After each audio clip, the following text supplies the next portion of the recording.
It was a sad time in our history, a very sad time, but a very real time that occurred. Long ago it seems now, but back in the day it was a state that hurt. There are many things that went on at that time. In fact, if we go back in time, imagine the military bands playing and rousing the tunes of thousands of marching feet thundering along the paved streets of New York. Later on, gunshot and battles that waged. Excited throngs roared their support. It was spring in 1861, and the nation was at war against itself. After years of bitter disputes, 11 southern states had seceded, which means they dissolved the union between themselves and the United States of America. And there you see a map of all over the country, men joining to these military units, and many enlisted for only 90 days. Now this map here, you see, these are northern side, the Union, and these are the Confederacy for the South. And it says here's the Confederacy of 23 remained in the Union, and there are 11 southern states that secede from the Union. Well, the reality was that the war wasn't short. It lasted for 4 years, and about 2 million men marched off to war for the Union, the North, and half that number fought for the Confederacy in the South. And in the end, the war claimed 620,000 lives, and many more soldiers were wounded. The war, it took a physical toll on the people. Now in this picture that I've been showing you, it just shows life, particularly in the South, with the plantations and the slaves that worked the land. Here they are, doing a number of things. What's happening here, if you look, with these plantations, they worked,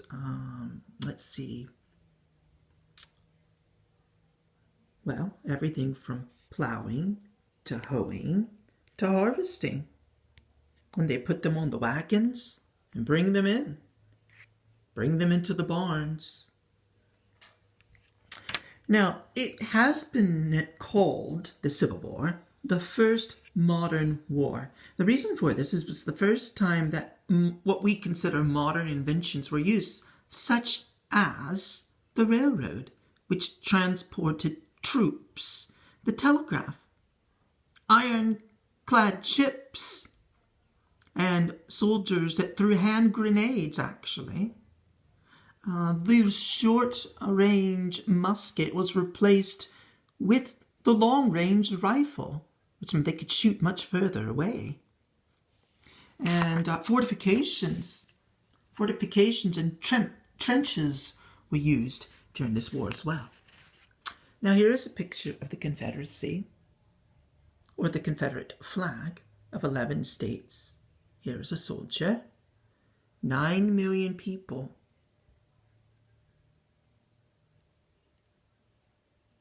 It had a cotton-based economy, and so cotton was the main crop. The Union, 24 states, 22 million people.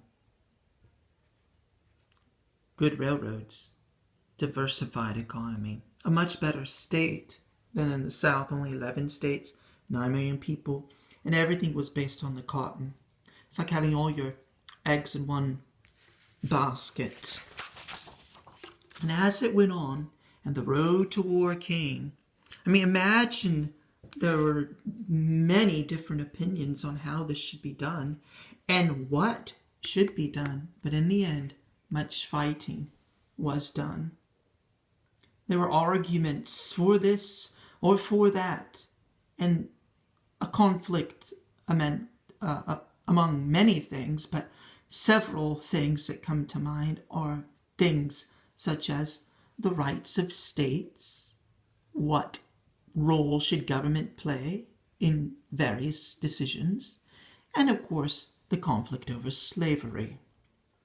And by 1775, 3/4 of all enslaved Africans in the colonies lived in the South, which was a majority, clearly. Wealthy plantation owners were convinced that they could not survive without the free labor of slaves to work their fields. Some Northerners believed slavery to be wrong, and afraid that slavery would be outlawed by a Congress where the North had a majority, many Southerners upheld the principles of states' rights, the idea that the states should have more power than the national government. And of course that brought on more conflict. Then came the election of Abraham Lincoln as president. And of course he was with the Republican Party, which was formed in 1854 to stop the expansion of slavery. Now, Southern plantation owners were convinced that Lincoln would destroy their way of life. Between Lincoln's election in the November 1860 election, his inauguration came in 1861, 7 states seceded from the Union once that happened. But Lincoln was determined to preserve the Union. Again, conflict.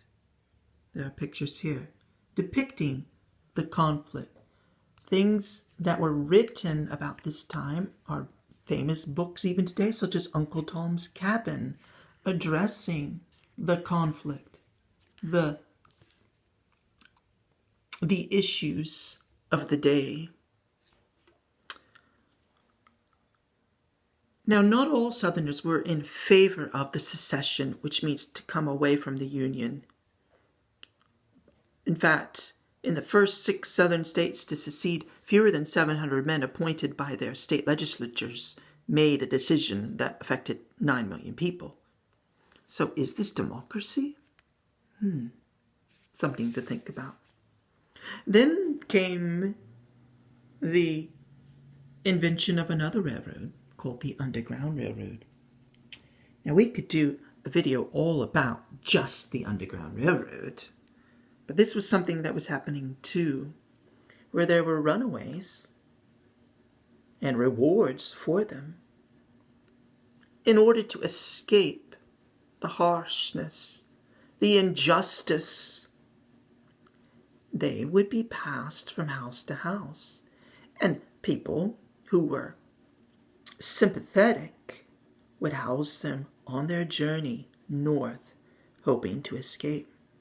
Some journeyed up northern states, some as far as Canada, but some actually even went south. And if they went south enough, they could also escape into places such as Florida and even on into other countries in Central America. But mostly north they traveled. Eli's invention of the cotton gin during this time made the cotton growing more profitable so that they could survive as well. And in 1810, the South produced 178,000 bales of cotton. In 1860, 3,841,000 bales were produced. And in the same 50 years, the number of slaves grew from just over 1 million to almost 4 million. Now, this picture that I've been showing you is a picture of Fort Sumter. And on an island in the harbor of Charleston, South Carolina, on April 14th, 1861, Confederate President Jefferson Davis, who was the president of the Confederacy when they seceded, he ordered General Pierre G. Beauregard to take the fort before northern reinforcements could arrive. And on April 14th, after a Confederate bombardment that damaged the fort but took no lives, the Federal commander, Major Robert Anderson, surrendered. And of course, the Civil War had begun. It was a major battle and beginning of what was to come. So all these things are working together in this war. There are many other things to come, but I think I'm going to give you a sneak peek of some other things to come that happened during this time. Look, here's North Carolina. Here's Virginia. And here is West Virginia. Now, something interesting that happened on July 21st, 1861. A festive crowd from Washington, D.C. packed picnic baskets, harnessed horses to their carriages, and rode 30 miles south to Manassas Junction, Virginia, to watch the war begin. They assumed they'd also see it end with a resounding Union victory. However, that was not the case, and it lasted much longer. But the first battle came, and there was the Battle of Bull Run in the north. After the stream that ran nearby, Confederate forces soundly defeated the Union Army. And again, it lasted much longer. Look, what are all these marks on this piece of paper? These are battles. Okay? Look. Chancellorsville, right? Shenandoah Valley, Bull Run, Antietam, Gettysburg, Petersburg, all the different battles, and where you see the different flags, the different size. May 4th through 20th, 1864, the Wilderness in Spotsylvania, Virginia. Soldiers, there were actually soldiers dressed in outfits similar to these that fought in the Civil War. Who are these men? And why are they dressed like this? Do you think you know why? Look.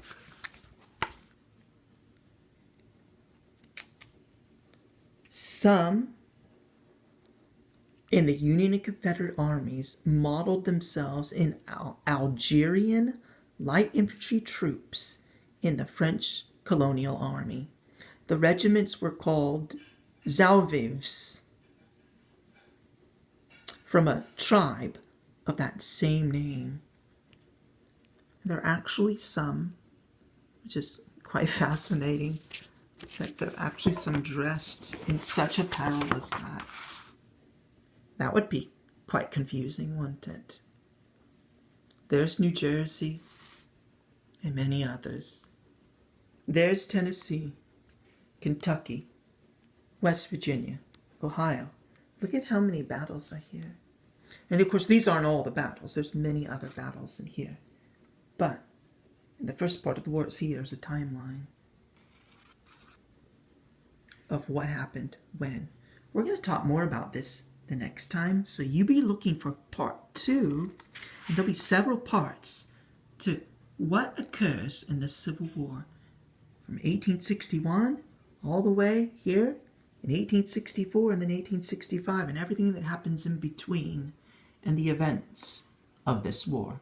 So until next time, you be looking for the next video about this Civil War. And remember, learn something new every day.